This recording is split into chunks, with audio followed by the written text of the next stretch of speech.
বাংলাদেশের আকাশে কয়েকদিন আগে অদ্ভুত এক আলোর ঝলকানি দেখা গিয়েছিল। এমন আলো আমরা আসলে কখনো দেখিনি আমাদের এই বাংলার আকাশে।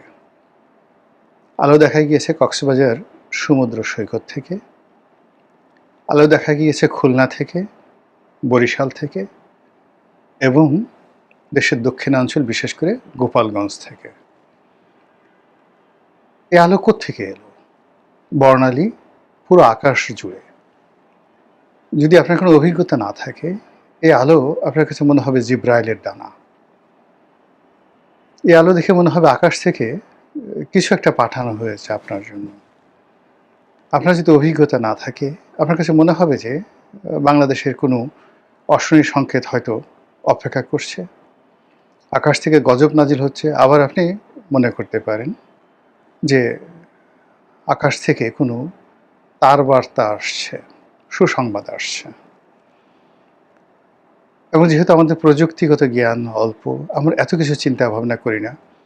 আমরা নানা রকম সেই পুরো জাতি প্রায় ৪৮ ঘন্টা যাবৎ দেশের পত্র-পত্রিকা সব কিছু আমরা এই আলোকে কেন্দ্র করে নানা রকম প্রেডিকশন করা শুরু করলাম। কোত্থেকে আলো? বিভিন্ন পত্রিকা বলছে যে গোপালগঞ্জের আকাশে দেখা যাচ্ছে। হোয়াট ডাজ ইট মিন? যে শেখ হাসিনার জন্য কি এরকম আলো এসেছে আকাশ থেকে, নাকি শেখ হাসিনা এই আলো গোপালগঞ্জে পাঠিয়ে দিয়েছেন? দেশের বড় বড় পত্রিকা এই ধরনের নিউজ করেছে।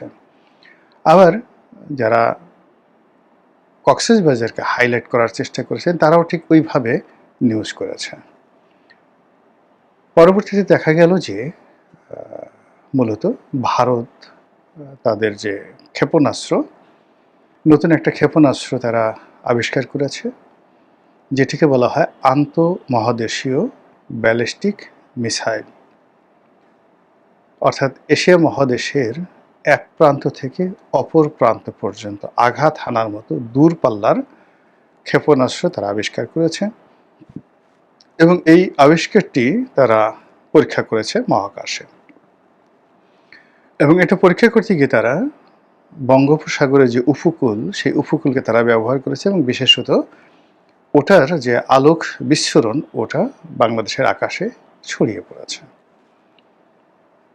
এখন এই সময়টিতে যে এই ক্ষেপণাস্ত্রের তাদের যে বিস্ফোরণ বা ক্ষেপণাস্ত্রের যে পরীক্ষা, এটার হেতু কী এবং এটা কেন এই বাংলাদেশ মানে সীমান্তে এটা দেখা গেল?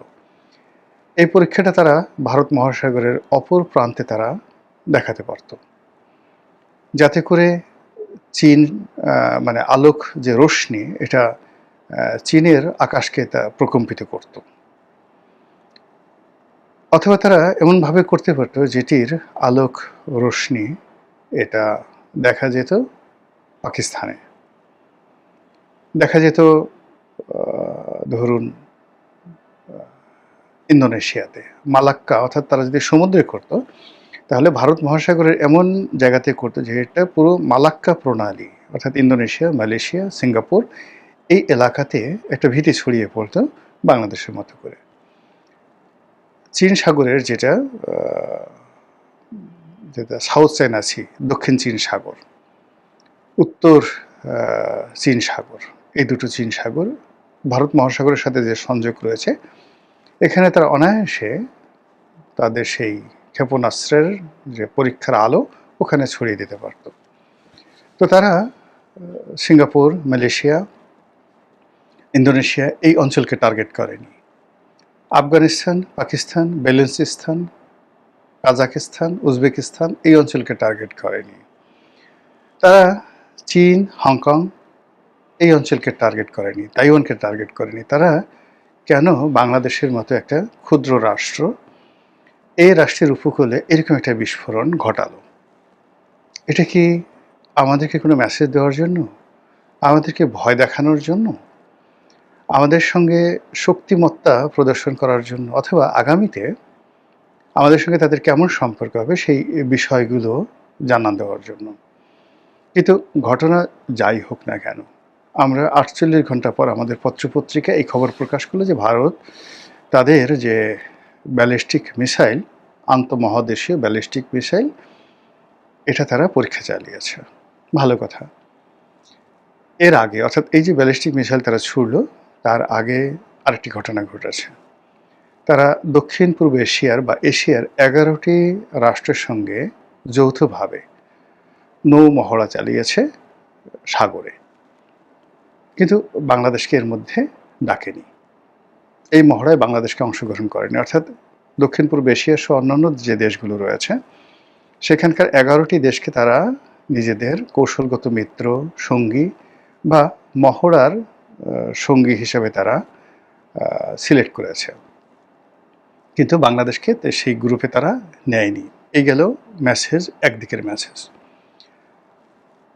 অন্যদিকে যেটা হলো, আমাদের চট্টগ্রাম বন্দরে তারা একটি যে যুদ্ধ জাহাজ পাঠিয়েছে।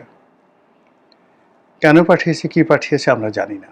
এটা কি বন্ধুত্বের নিদর্শন, নাকি এটা কোনো জিওলজিক্যাল সার্ভে, নাকি এটি কোনো থ্রেট, নাকি বাংলাদেশ নৌবাহিনীর সঙ্গে আলাদা করে ভারতীয় নৌবাহিনী কোনো মহড়া দেবে, আমরা কিচ্ছু জানিনি। তো আগে যদি আপনি চিন্তা করেন যে তারা যে যৌথ মহড়া করলো, সেখানে আমাদেরকে দাওয়াত করলো না, এরপর আবার আমাদের দেশে একটা নৌবাহিনীর জাহাজ তারা পাঠিয়ে দিল, এবং তাও চট্টগ্রাম বন্দরে। এরপর সেই যে বাংলাদেশের আকাশে দেখা যেতে পারে, এইভাবে তারা ব্যালিস্টিক মিসাইলের পরীক্ষা চালালো। এরপরে যদি আপনি চিন্তা করেন যে আসামে যে বিজেপির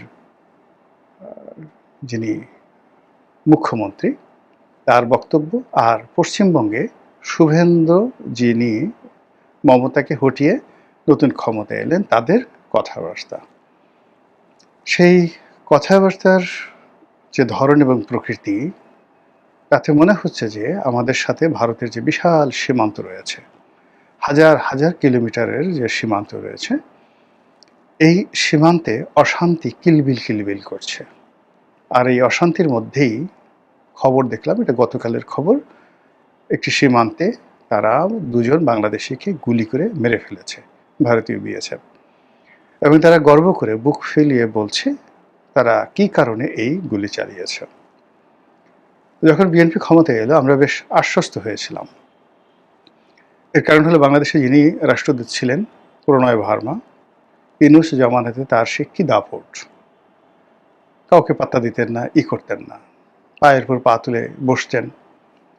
তারপরে তার আগে আওয়ামী লীগ জমানাতে তো যিনি বাংলাদেশের রাষ্ট্রদূত ছিলেন, বলতে গেলে মনে হতো তিনি দেশটি চালাচ্ছেন, তিনি সেই ভারত সরকারের ভাইসর, এরকম একটা ভাবসাব ছিল।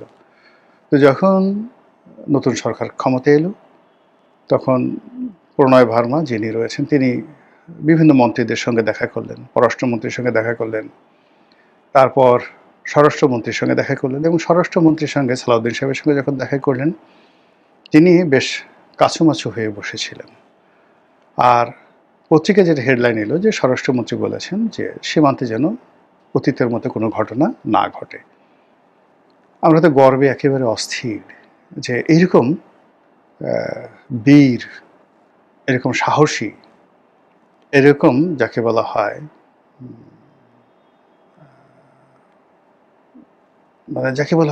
মানে এরকম স্বরাষ্ট্রমন্ত্রী, আমি কি বলবো, মানে কোনো বিশেষণ খুঁজে পাচ্ছি না।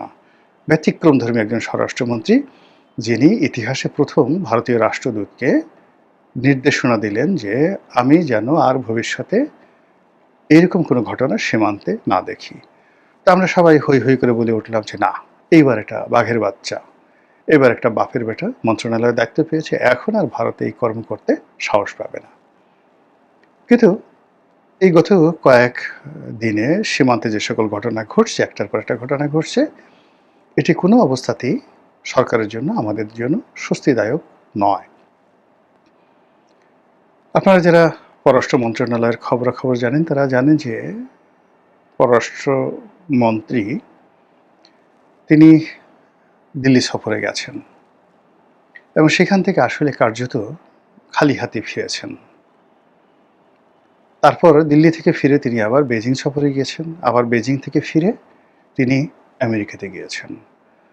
ফলে পররাষ্ট্র মন্ত্রণালয়ে যে কি হচ্ছে, আমাদের পররাষ্ট্র নীতির যে গতি, এটি কোন দিকে, ভারত এই মুহূর্তে আমাদের সঙ্গে কি করছে, আমেরিকা আমাদেরকে এই মুহূর্তে কিভাবে ট্রিট করছে, বা বেইজিং বাংলাদেশের ব্যাপারে কি সিদ্ধান্ত নিয়েছে, এই সমস্ত বিষয় নিয়ে যখন আমরা চিন্তিত, ঠিক সেই সময় পাকিস্তানের যিনি স্বরাষ্ট্রমন্ত্রী, নজিরবিহীনভাবে তিনি বাংলাদেশে এলেন। পাকিস্তানের স্বরাষ্ট্রমন্ত্রীর সঙ্গে আমাদের কোনো কাজ নেই, বরং বাণিজ্য মন্ত্রীর সঙ্গে কাজ থাকতে পারে, অর্থমন্ত্রীর সঙ্গে কাজ থাকতে পারে, পররাষ্ট্রমন্ত্রীর সঙ্গে কাজ থাকতে পারে, কিন্তু স্বরাষ্ট্রমন্ত্রীর সঙ্গে আমাদের কি কাজ পাকিস্তানের? তিনি এলেন, আর তিনি এসে যে চুক্তি করলেন সেটি হলো চোরাচালান বন্ধ, মাদক পাকিস্তানের সাথে বাংলাদেশের সাথে যেন মাদক বিনিময় না হয়। তো এখন পাকিস্তানের সঙ্গে আমরা কীভাবে মাদক বিনিময় করব, কি করব, মানে এই জিনিসগুলো নিয়ে ভীষণ রকম আলোচনা হচ্ছে। বাংলাদেশের সঙ্গে পাকিস্তানের অনেকগুলো অমীমাংসিত বিষয় রয়েছে। আমাদের এখানে আটকে পড়া পাকিস্তানিরা আছেন, বিহারিরা আছেন, আবার ওখানেও লক্ষ লক্ষ বাঙালি আটকা পড়ে আছেন পাকিস্তানে। এর বাইরে আমরা যখন 1971 সনে আলাদা হয়ে গেলাম, তখন আমাদের যে প্রাপ্য ছিল তাদের কাছে অনেক টাকা পাওনা ছিল ওই আমলে।